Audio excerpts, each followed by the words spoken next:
The air in the 42nd floor boardroom of Kayode International was thin, filtered, and smelled of expensive oud and clinical ambition. Zuberi Kayode didn't look at people, he looked through them. He sat at the head of the mahogany table, the undisputed king of West African tech, tracing the rim of a crystal glass. 7 years had hardened him into a man of granite and cold logic. "The terms are non-negotiable," Zuberi said, his voice a low melodic threat. "I buy the firm, I absorb the assets, and the previous management disappears. Sentiment is a luxury I don't afford myself." "Then it's a good thing I didn't come here for sentiment, Mr. Kayode." The voice hit him like a physical blow. It was deeper than he remembered, polished with an icy sophistication, but the cadence was unmistakable. Zuberi's hand froze. He looked up, and for the first time in a decade, the room tilted. Amara Chidubem stood in the doorway. She wasn't the trembling girl in the floral print dress he had discarded in a rain-slicked Lagos alleyway. She was draped in an emerald silk power suit, her hair cropped into a fierce architectural fade. She looked like a woman who had walked through fire and decided she liked the heat. Amara. The name felt like glass in his throat. "It's Director Chidubem," she corrected, stepping inside. She didn't come alone. Behind her, a small girl trailed in, clutching a sketchbook. She couldn't have been more than 6. She was dressed in a miniature version of Amara's confidence, but when she looked up, the world stopped spinning for Zuberi. The girl didn't have Amara's soft features. She had a sharp, defiant chin, his chin. She had a slight cleft in her nose, his nose. And then she looked him directly in the face. The girl's eyes weren't dark like her mother's. They were a piercing, molten amber, flecked with gold, the exact haunting shade that stared back at Zuberi in the mirror every morning. The Kayode eyes, a genetic signature that couldn't be faked, bought, or denied. The crystal glass in Zuberi's hand didn't just slip. His fingers simply stopped functioning. It hit the hardwood floor with a violent musical crack, shards of expensive silica spraying across his polished leather shoes. "Zola, sit," Amara said quietly, her voice devoid of emotion, as the child climbed onto a velvet chair. Zuberi's lungs burned. He ignored the gasps of his executives and the mess at his feet. His gaze was locked on the child, who was currently sketching with the same focused, brooding intensity that had earned him his first billion. "Amara," Zuberi whispered, his composure crumbling into dust. "Who is she?" Amara leaned over the table, her shadow falling over his hands. "She is the biggest regret of your life, Zuberi. Only she isn't yours to regret anymore. She's mine." The silence in the boardroom was heavy. The kind of silence that rings in the ears long after a sound has vanished. As Zuberi stared at the amber-eyed girl, the modern glass walls of his Abuja empire seemed to dissolve, replaced by the humid, suffocating heat of a June night in Lagos 7 years ago. The memory didn't come in pieces. It hit him as a sensory flood. The smell of rain hitting hot asphalt, the distant rhythmic thumping of a generator, the way the neon signs of Victoria Island blurred in the torrential downpour. Back then, Zuberi hadn't been a king. He was a prince on the verge of a coup. His father's conglomerate was teetering on bankruptcy, and Zuberi had spent 18 hours a day clawing it back from the brink. He was fueled by a desperate, jagged ambition, a belief that family was a luxury for the weak, a target that his enemies could use to bring him to his knees. Amara had been the only soft thing in his life. She was a research assistant then, with a laugh that could clear the smog of the city. That night, she had come to his apartment, her hair damp from the rain, her eyes glowing with a secret she thought would be their salvation. "Zuberi, look at me," she had whispered, reaching for his hand as he paced his office, barking orders into a phone. "I went to the clinic today. We're having a baby." He stopped, but he hadn't smiled. He hadn't pulled her into his arms. Instead, he felt a cold, visceral sense of entrapment. In his twisted logic, a child was a tether, a family was a leash. "I can't do this, Amara," he had said, his voice flat, his eyes fixed on the rain-streaked window rather than her face. "What are you saying?" she asked, her voice trembling. "It's a blessing. We'll figure it out." "There is no we in the life I'm building," he snapped, finally turning to her. The look in his eyes was one she didn't recognize. It was the look of a predator deciding what to discard to run faster. "I saw what love did to my father. It made him slow. It made him lose. You were a beautiful interlude, Amara, but this is a mistake. Looking back, you were my biggest regret. You're the only thing that could make me weak." The slap he expected never came. Instead, he watched the light die in her eyes. It was a slow, agonizing extinction. She didn't scream or beg. She simply stepped back, her hand instinctively covering her stomach, her silhouette small against the backdrop of the Lagos skyline. "A regret," she repeated, the words sounding like a death sentence. "Go, Amara, before I say something even worse." She had walked out into the rain without an umbrella, and he had let her. He had watched her tail lights disappear into the Lagos traffic, convinced that he had made the hard executive decision necessary for greatness. He told himself the hollowness in his chest was just the price of power. Now, 7 years later, the ghost of that night stood before him in a tailored emerald suit. Zuberi blinked, the Abuja boardroom snapping back into focus. The shattered glass on the floor glittered like the rain on his window all those years ago.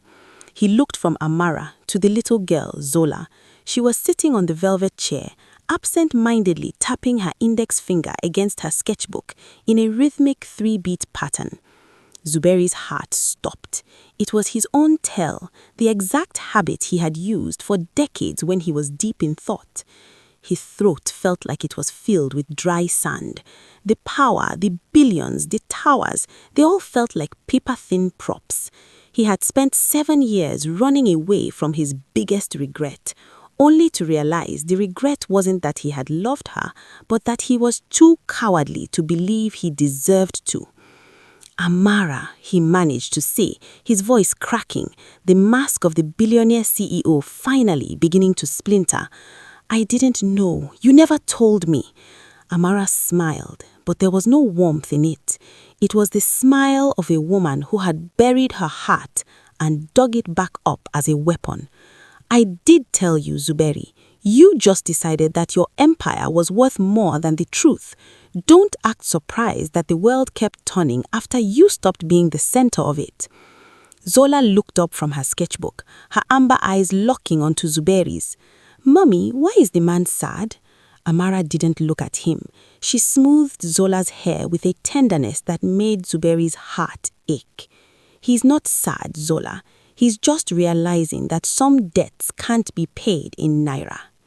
The janitorial staff scrambled to clear the broken shards of Zuberi's glass, their movements frantic and silent. But the tension in the room remained jagged. Zuberi remained frozen, his heart hammering a rhythm that was entirely foreign to him, fear mixed with an agonizing, belated sense of wonder. He wanted to reach out, to touch the child's hand, to verify that those amber eyes were real and not a hallucination born of a guilty conscience. But Amara was already moving. She took her seat at the opposite end of the long mahogany table, her movements fluid and authoritative. She didn't wait for him to regain his composure. She didn't offer him a moment to breathe. She opened her leather-bound portfolio and tapped a gold-rimmed stylus against the table. "I believe we were discussing the acquisition of the Helios satellite network," Amara said, her voice cutting through the heavy air like a chilled blade. "My firm, Chidubem Capital, currently holds a 40% blocking stake. Your offer of 6 billion naira is cute, but it's fundamentally flawed." Zuberi forced his gaze away from Zola, who had returned to her sketching with a quiet, focused hum.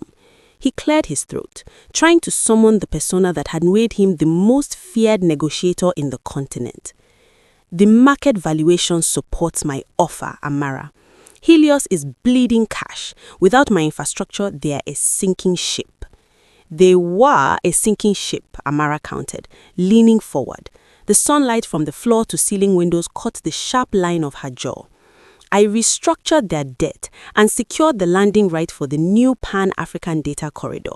You need Helios to complete your One Africa initiative.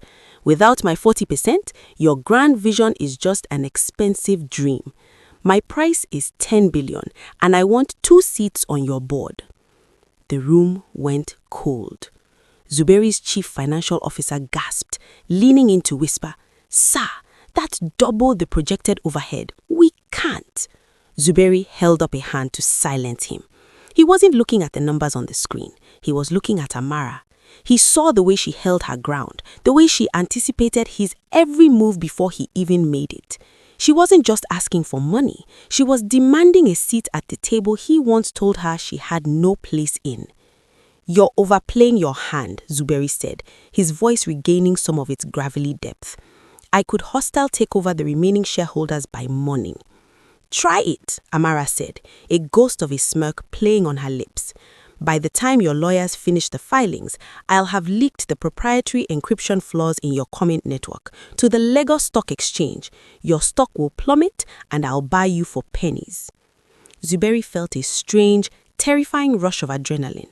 In all his years of building an empire, no one had ever dared to threaten him with such clinical precision. She had studied him. She knew his vulnerabilities, his aggressive streaks, and his pride. She was using his own playbook against him, and she was doing it with a grace that made his blood sing. "Mommy," Zola interrupted, her small voice echoing in the vast room. She held up her sketchbook. "I drew the tall man, but I didn't have the right gold for his eyes." The silence returned, but this time it was softer, bruised. Zuberi looked at the drawing, a crude but hauntingly accurate charcoal sketch of himself, looking lonely at the head of the table. The child's perception was a mirror he wasn't ready to look into. "Go back to your drawing, Zola," Amara said softly, her tone shifting from ice to velvet in a second. Then she turned back to Zuberi, the ice returning instantly. "Well, Mr. Kayode, do we have a deal, or are you going to waste more of my time? I have a daughter to take to the park, and my minutes are more expensive than yours." Zuberi looked at the papers, then at the woman he had once called a distraction, and finally at the daughter who carried his soul in her gaze. He realized then that the negotiation was never about the satellites. It was about power. Amara had spent 7 years becoming someone he could never ignore again. She had dismantled his leverage and left him with nothing but his checkbook and his regret. 10 billion, Zuberi said, his voice barely a whisper, and the board seats. My assistant will have the contracts finalized within the hour. And the boards? Amara pressed, her eyes narrowed. They are yours, he said, defeated and captivated all at once. Amara stood up, snapping her portfolio shut. Good. I'll expect the digital signatures by 3. Come, Zola, we're leaving. As they walked toward the door, Zola paused. She looked back at Zuberi, waving a small, tentative hand. Bye, sad man. Zuberi didn't answer. He couldn't. He watched them leave his kingdom, the glass doors clicking shut with a finality that felt like a punch to the gut. He had just closed the biggest deal of his career, but as he sat in his high-back leather chair, surrounded by his billions, he had never felt more like a man who had lost everything. The office was empty of everyone but the ghosts of the conversation that had just transpired. Zuberi stood by the window, watching the street level far below.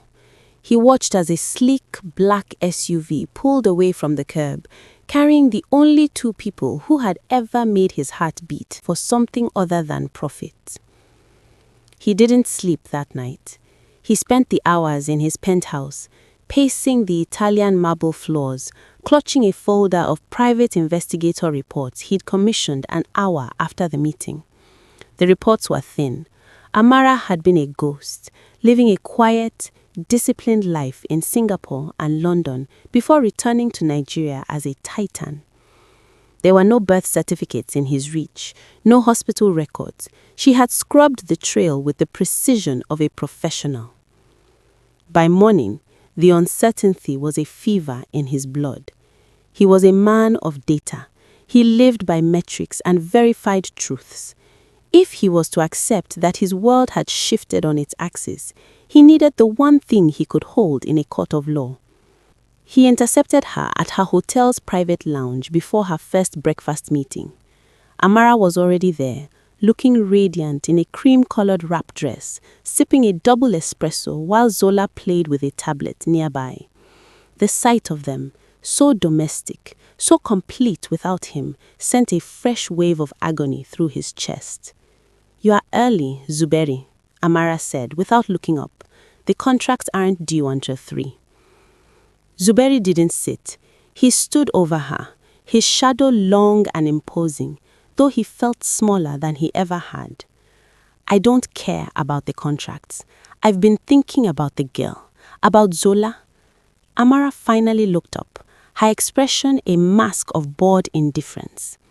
And I'm a businessman, Amara. I don't deal in coincidences or eye colors. I need certainty. I want a DNA test. My private physician is on standby. We can have the results by tomorrow morning, and then we can discuss what happens next regarding her trust and... Stop. The word wasn't loud, but it had the weight of falling mountain. Amara set her espresso cup down with a delicate clink. She reached into her structured leather tote bag and pulled out a sealed, heavy-gauge envelope. It bore the crest of a prestigious genetic laboratory in Zurich. She tossed it on the table. It slid across the polished wood, stopping inches from Zuberi's hand. "I wondered how long it would take your ego to demand a lab report," she said, her voice dripping with quiet disdain. "You always did trust paper more than people." Zuberi's fingers trembled as he picked up the envelope. He tore the seal, his breath hitching. Inside was a single sheet of high-grade stationery.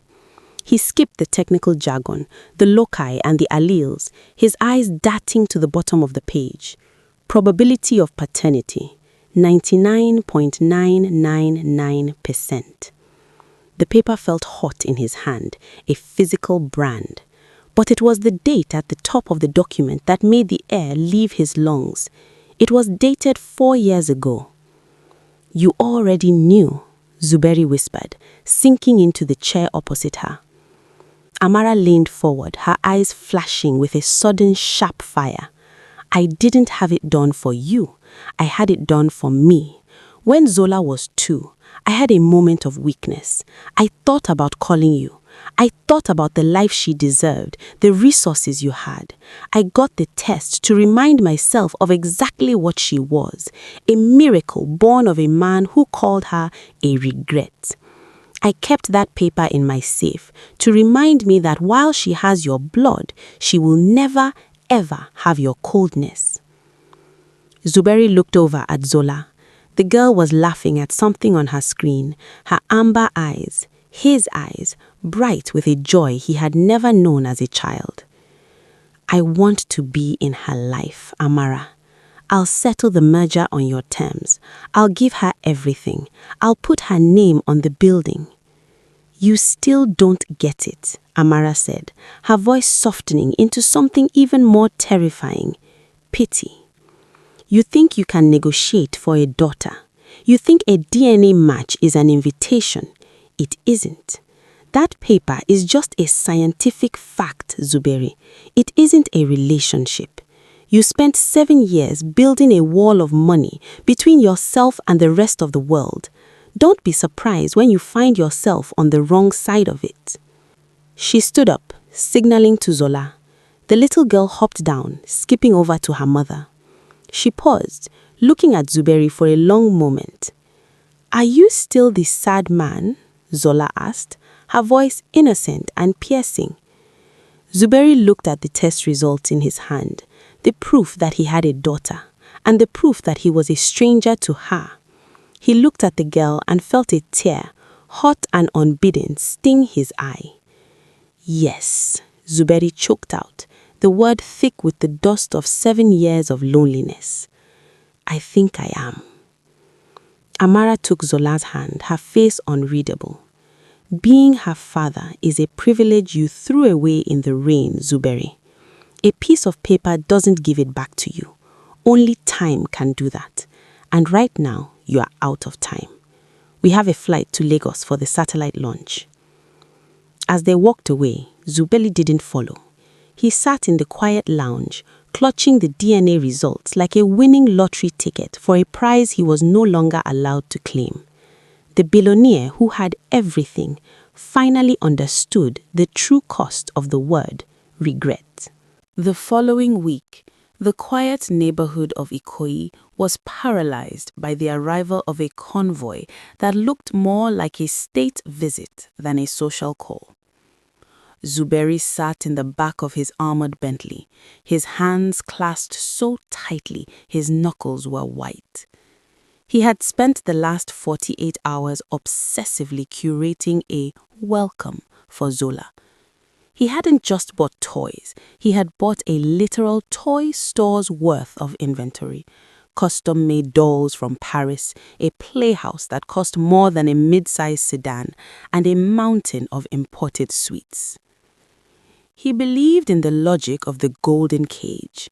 In his world, every heart had a price, and every loyalty was a transaction. If he couldn't earn Zola's love through time, he would buy it with wonder.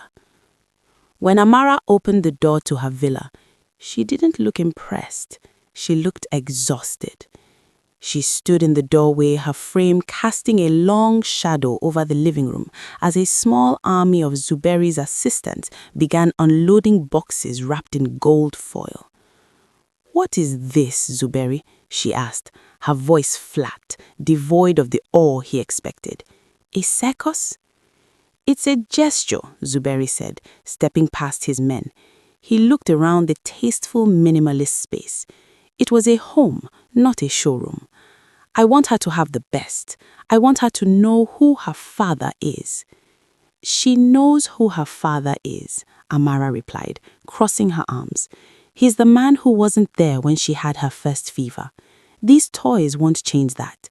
You're trying to build a bridge out of plastic, Zuberi. It won't hold." Zola appeared from behind a curtain, her eyes widening at the sight of the towering boxes. For a heartbeat, Zuberi felt a surge of triumph. The child ran toward a life-sized animatronic stuffed lion, her small hand stroking its synthetic fur. Zuberi knelt, ignoring the groan of his expensive suit trousers. He pulled out a small velvet box from his pocket, a custom-made diamond-encrusted bracelet. "And this is for you, Zola, because a princess should have things that sparkle." Zola didn't reach for the diamonds. She didn't even look at the lion anymore.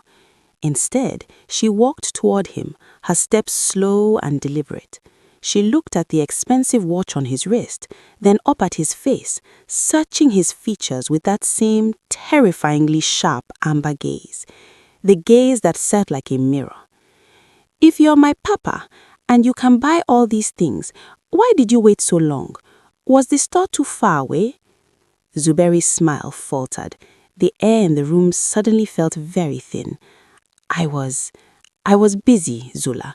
I was building things, an empire for you." "She says you didn't want us," she said. The innocence of the statement was a serrated blade. "She has a box in her closet. It has a picture of you, but it's torn in half. Sometimes, when she thinks I'm sleeping, she looks at it and cries.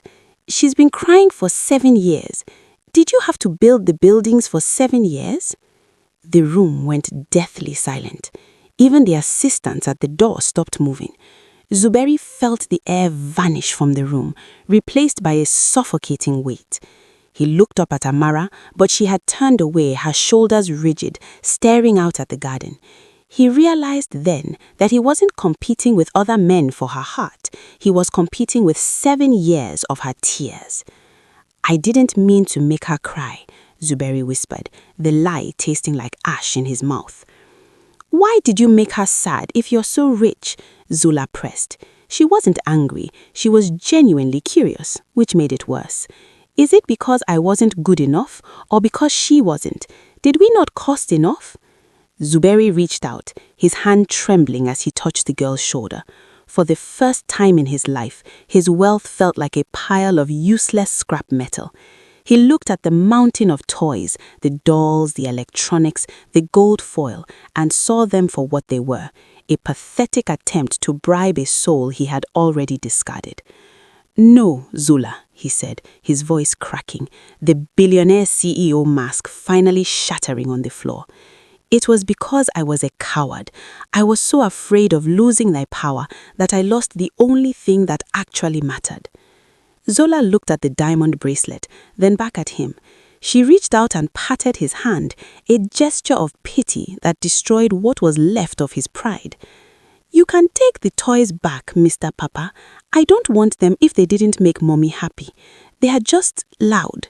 She turned and walked back to Amara, burying her face in her dress. Amara finally looked at Zuberi.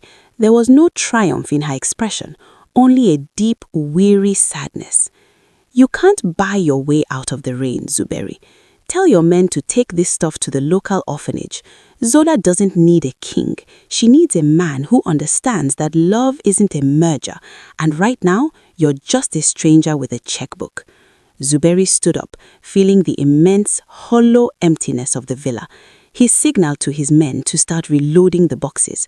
As he walked toward the door, he realized that for the first time in his life, he had encountered a problem that a billion-dollar check couldn't solve. He had tried to build a golden cage for a child who only wanted her father to come home. The silence in the wake of the failed toy delivery was short-lived. In the world of the Kayodes, secrets didn't just leak. They bled into the soil of Lagos until the very roots of the family tree began to shake. By the following Tuesday, the rumors had reached the one person Zuberi feared more than a market crash: Zuberi Kayode, the matriarch of the dynasty. She didn't call.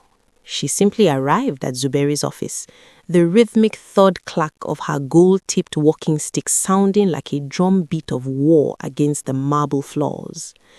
Clad in a regal, stiff-collared asoke that shimmered like oil on water, Onyeche bypassed 3 layers of security as if they were ghosts. "My son," she said, her voice a rich, terrifying contralto. "I hear there is a child with your eyes living in a rented house in Ikoyi. I hear she is the daughter of the woman you threw away like a used wrapper 7 years ago because you were too busy becoming a king." Zuberi stood slowly, feeling like a small boy again. "Mother, it's complicated. She's different now, and the child is a Kayode, and a Kayode does not live in a rented house like a nomad. You thought you were building an empire, Zuberi, but an empire without an heir is just a very expensive graveyard." Before Zuberi could speak, his mother was gone. She didn't seek permission, she sought the truth. An hour later, Onyechi arrived at Amara's villa. She didn't bring gold-wrapped boxes or armored guards. She arrived in a single, understated vintage Mercedes, carrying only a small hand-carved wooden bowl of udara fruit, the sweet, tangy African star apple that Zuberi had obsessed over as a boy. Amara opened the door, her frame turning to stone. She remembered this woman. She remembered the cold, silent judgment of the matriarch 7 years ago, the woman who had looked at a middle-class research assistant and seen a distraction to her son's legacy. "Mama Kayode, Amara said, her voice a frozen lake. "I didn't expect you." "The wind carries many stories, Amara," Onyechi replied, her sharp eyes scanning the room until they landed on Zola, who was sitting on the rug sketching. Zola looked up, and for a moment the world seemed to contract. As the girl studied the stranger, she didn't shy away. Instead, she sat upright and tilted her head to the left, exactly 15 degrees, while tapping her index finger against her chin in a rhythmic 3-beat pattern. It was the exact unconscious habit Zuberi performed when he was calculating a risk. Onyechi's breath hitched. The wooden bowl in her hands trembled. It wasn't just the eyes, it was the spirit. "She has the Kayode thinker's tilt," the older woman whispered, her voice cracking for the first time in decades. Amara snapped, stepping into the path of the older woman's gaze. "She has her own mind. She is not a piece of your legacy to be claimed. You and your son made your choice in the rain." Onyechi didn't argue. She did something far more disarming. She sat down on the floor. The matriarch of the West African tech world, in her million-naira silk, sat on the rug next to the 6-year-old. "I am not here for the CEO," Onyechi said, her gaze fixed on Zola. "I am here because I am a grandmother who has spent 7 years wondering why my house felt so empty. Amara, my son was a fool, and I was the one who taught him to be one. I taught him that a heart was a liability. Look at what that teaching has cost us all." Zuberi arrived 20 minutes later, his heart hammering against his ribs. He expected a shouting match. Instead, he found a scene that made his throat tighten. His mother was showing Zola how to peel the udara fruit, telling her a story about the ancient spirits of the Niger River. Amara stood by the window, her arms crossed, her eyes shimmering with a mix of fury and a devastating newfound hope. "Zuberi," his mother said without looking up, "sit down. Stop standing there like a man waiting for a board meeting. You look like a stranger in your own life." Zuberi knelt beside them, the scent of the fruit hitting him like a sensory flood. He looked at Zola, who was now mimicking his mother's storytelling gestures. "Amara," Zuberi said, looking up at her, "I'm not trying to buy her anymore. I don't want her to grow up thinking that the only thing she inherited from me was a regret." Amara looked at the 3 generations of Kayode amber eyes staring back at her. Her fortress walls weren't falling, but a gate was being nudged open. "Your mother wants to take her to the village for the New Yam Festival," Amara said, her voice trembling. "She wants to present her to the ancestors." "She belongs to the soil, Amara," Onyechi added softly, "not just the skyscrapers." Amara looked at Zola, who was currently laughing at something the grandmother whispered. "One weekend," Amara said, finally, her voice trembling. "But if you try to take her, or you make her feel like a transaction for 1 second, I will disappear her so deeply your billions won't find us for 100 years." Zuberi nodded, the weight of the moment far heavier than any merger. He realized then that his mother had done what he couldn't. She had acknowledged that the Kayode blood wasn't a prize. It was a debt they owed to the woman they had broken. The grand ballroom of the Echo Hotel was a sea of shimmering sequins, heavy lace, and the suffocating scent of political power and old money. It was the annual Founders' Gala, an event where fortunes were whispered into existence over flutes of vintage champagne. Zuberi moved through the crowd like a shark in dark waters, his black velvet dinner jacket absorbing the light around him. But for the first time in his career, he wasn't tracking the movement of stocks or the presence of ministers. He was tracking the woman in the midnight blue silk gown across the room. Amara was the undisputed sun of the evening. She moved with a lethal grace, her shoulders bare and glowing under the crystal chandeliers. She was deep in conversation with a group of international investors, her laughter light but controlled. Every time she moved, the slit in her dress revealed a glimpse of the woman who had rebuilt herself from the ashes of his rejection. By midnight, the air had grown thick with the heat of the Lagos night and the exhaustion of performance. Amara slipped away from the noise, seeking the solitude of the wraparound balcony that overlooked the Atlantic Ocean. The salt air was a relief after the perfume-choked ballroom. "You always did hate these things," a voice said from the shadows. Amara didn't startle. She leaned against the marble railing, watching the white foam of the waves crash against the shore far below. "I used to hate them because I felt like an intruder, Zuberi. Now I hate them because I know exactly how much every person in that room is lying." Zuberi stepped into the moonlight. The harsh lines of his face seemed to soften in the pale light, the mask of the ruthless CEO finally slipping. He stood beside her, close enough that he could smell the faint, nostalgic scent of vanilla and sandalwood on her skin. "I didn't lie about the deal," he said quietly, "and I didn't lie when I told Zola I was a coward." Amara turned her head, her eyes searching his. The moonlight caught the moisture she was trying to hide. "Why are you doing this, Zuberi? Why now? You had 7 years to be a coward. Why did you wait until I was strong enough to break you before you decided you wanted to be a father?" "Because I didn't know I was broken until I saw her," he confessed, his voice dropping to a jagged whisper. He reached out, his fingers hovering just inches from her hand on the railing. "I told you that you were my biggest regret. I was right, but not for the reason you think. My regret isn't that I met you, it's that I let the world turn me into a man who wasn't worthy of you." The silence that followed was heavy with the weight of things unsaid. Amara looked down at their joined hands. For a moment, the director of Chidubem Capital vanished, leaving only the girl who once believed his promises. She felt the familiar pull, the magnetic chemistry that had once made her think they were invincible. The way his thumb traced the back of her hand sent a shiver through her that had nothing to do with the cold. She looked up at him, her breath hitching. For a heartbeat, the distance between them vanished.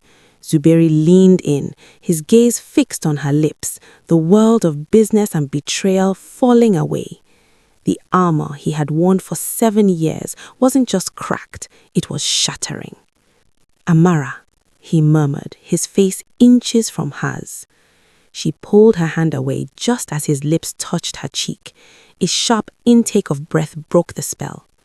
"The chemistry hasn't changed, Zuberi," she whispered, her voice trembling with a mix of desire and devastation. "But the history has. You can't kiss away 7 years of absence. You're finally seeing me, but I've been seeing the real you for a long time." She turned and walked back toward the lights of the ballroom, leaving him alone in the dark. Zuberi stayed by the railing, the ghost of her scent still haunting him. He had seen the crack in her armor, but he realized with a sinking heart that his own was gone entirely. He was no longer a king protecting a throne. He was a man standing in the ruins of a life he had built too late. The morning after the gala did not bring the clarity Zuberi had hoped for. Instead, it brought the scent of blood in the water. By 8 a.m., the digital ticker on the Lagos Stock Exchange showed Kayode International shares dipping in a jagged red decline. By 9 a.m., the cause was trending across every social media platform in West Africa. Femi Akintola, Zuberi's longest-standing rival, a man who dealt in gossip as much as he did in oil, had struck. He hadn't attacked Zuberi's profit margins or his satellite technology. He had gone for the one thing Zuberi hadn't yet learned how to protect, his bloodline. The headline on the Lagos Insider was accompanied by a grainy long-lens photograph taken through the glass walls of the boardroom a week prior. It showed Zuberi, looking broken, staring at Zola. The caption was a masterpiece of malice. The billionaire's hidden debt. Is Zuberi Kayode's empire built on abandonment? Meet the secret heir and the woman who owned the CEO's regret. Zuberi stood in his office, his jaw set so tight it ached. He watched the news cycle mutate. It wasn't just a business scandal, it was a character assassination. The pundits were questioning his stability, suggesting that a man who could discard a child for 7 years was too volatile to manage the nation's infrastructure. But his heart didn't sink for the stock price. It sank when he saw a second photo, a clear shot of Zola entering her school that morning, her small face confused by the sea of aggressive reporters and flashing bulbs. The doors to his office burst open. Amara didn't walk in, she stormed, her face a mask of cold, incandescent rage. Behind her, his security team looked terrified. "Is this your version of protection?" she hissed, throwing a tablet onto his desk. The screen showed a live feed of paparazzi swarming the gates of her villa. "You told me you wanted her to have your name. Well, congratulations, Zuberi. Now she has your enemies too." "Amara, I didn't." "Akintola must have bugged the boardroom. I'm already having his firm liquidated for this," Zuberi said, his voice a low, dangerous rumble. "I don't care about your corporate wars," Amara shouted, her composure finally breaking.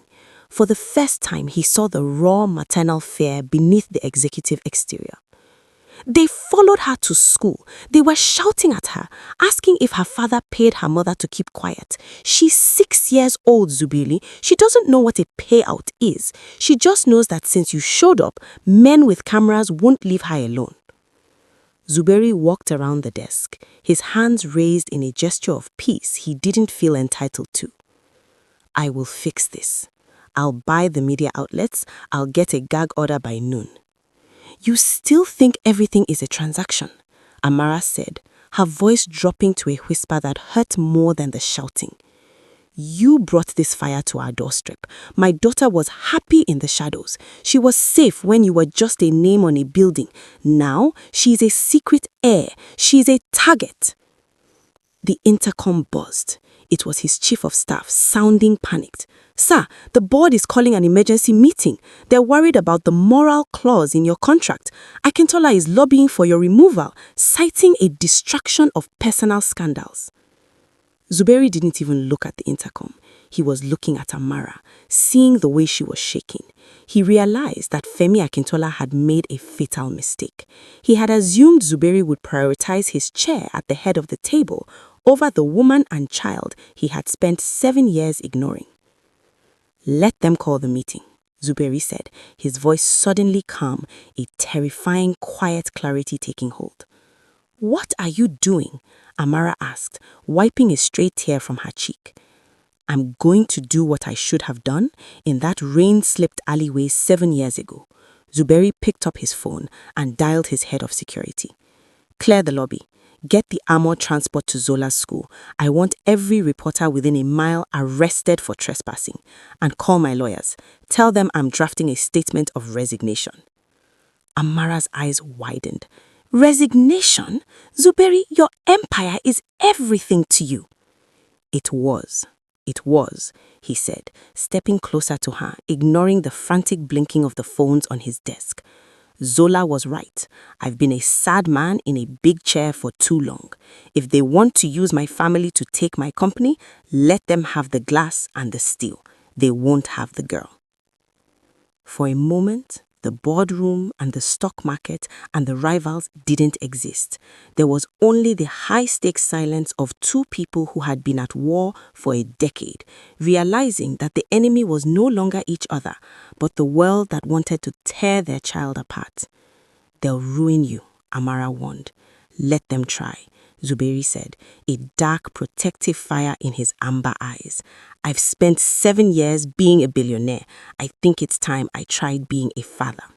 The boardroom of Kayode International had never felt more like a courtroom. The air was thick with the scent of expensive oud and the metallic tang of betrayal. The board members, men and women Zuberi had handpicked for their ruthlessness, now sat across from him with stony expressions.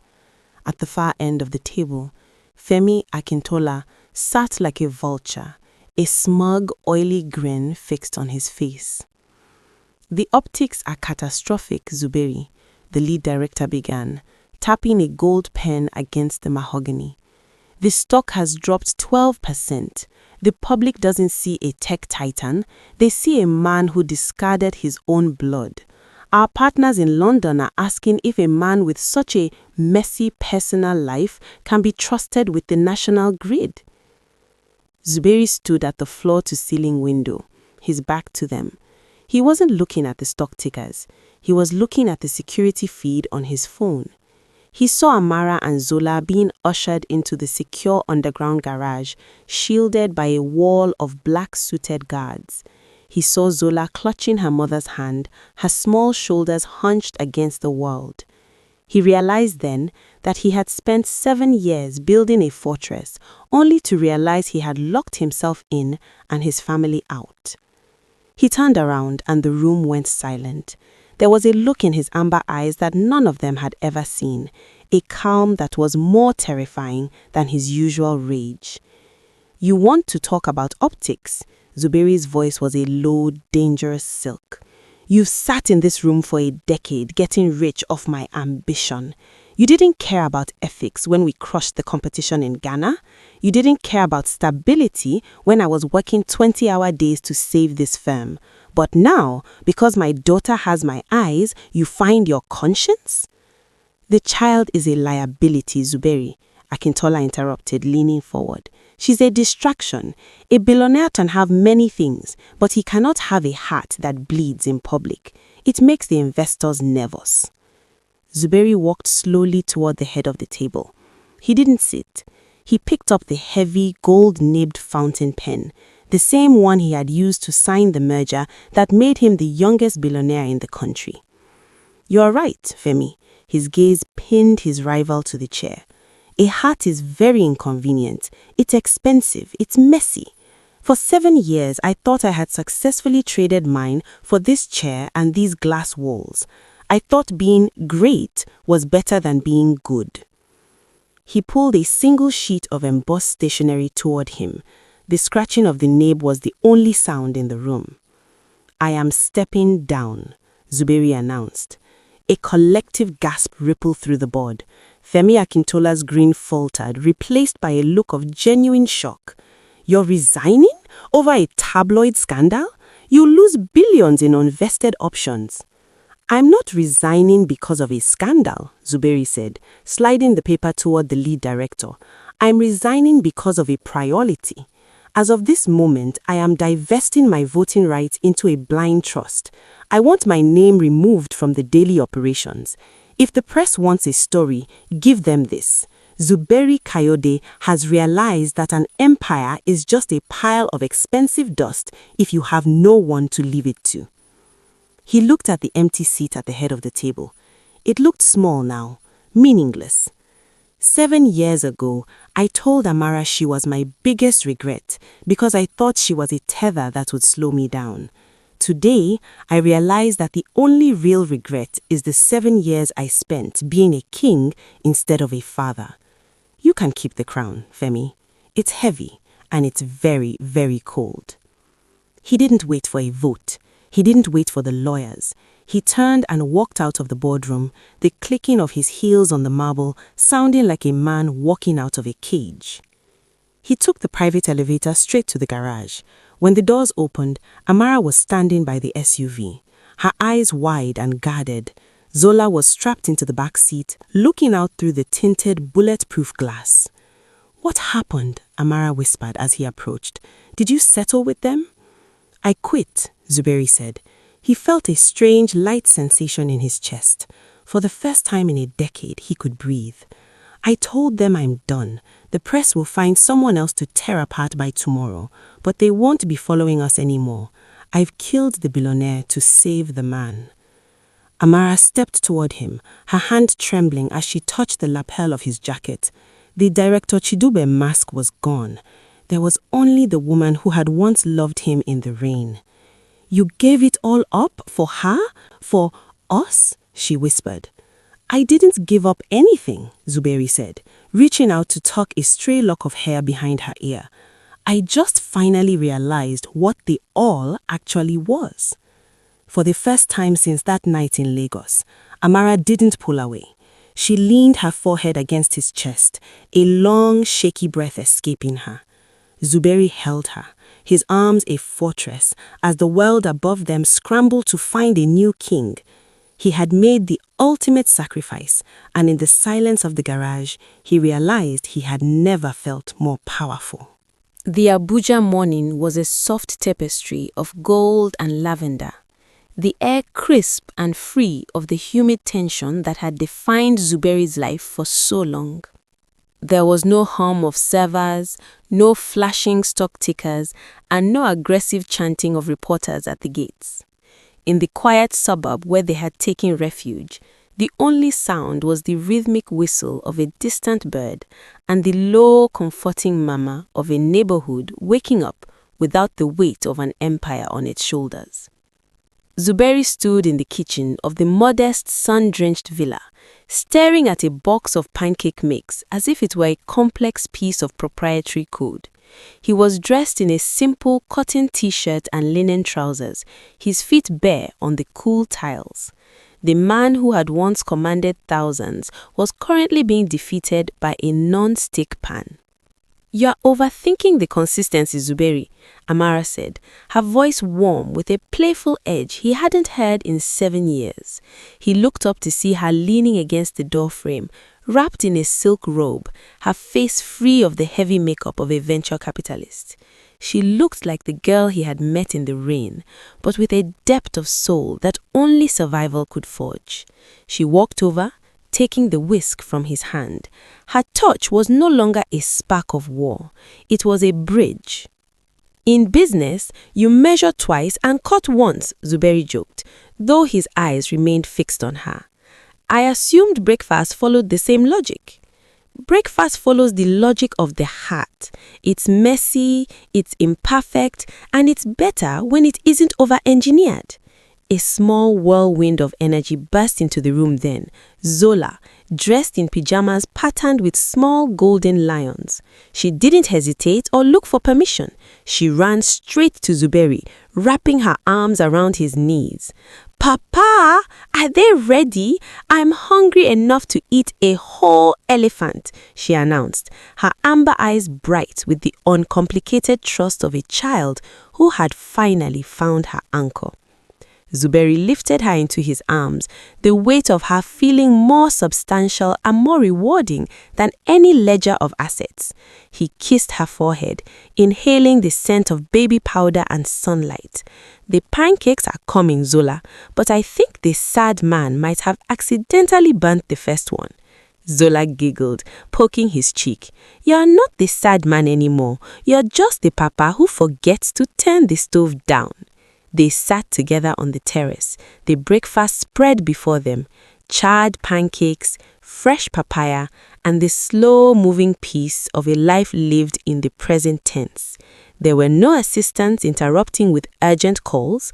Zuberi's phone lay on the sideboard inside, its battery dead and its screen dark. He had transferred his wealth into a foundation for Zola and a fund for displaced families in the Delta, keeping only enough to ensure they lived comfortably. He wasn't a king anymore. He was a gardener, tending to the roots of a family he had once tried to poison. Amara watched him across the table. The silence between them had changed. It was no longer a void filled with resentment.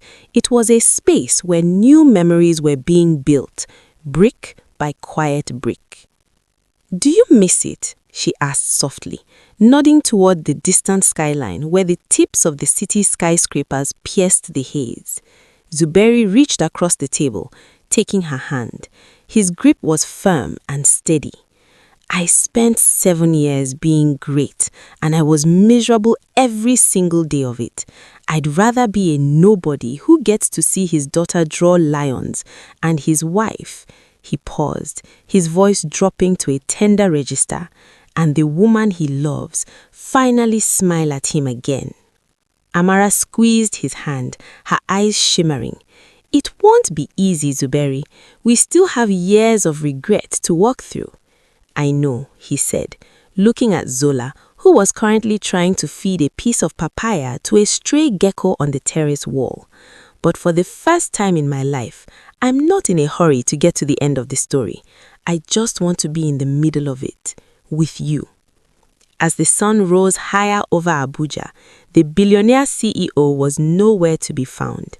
In his place was a man learning to listen, a woman learning to trust, and a child who no longer had to wonder why her father wasn't there.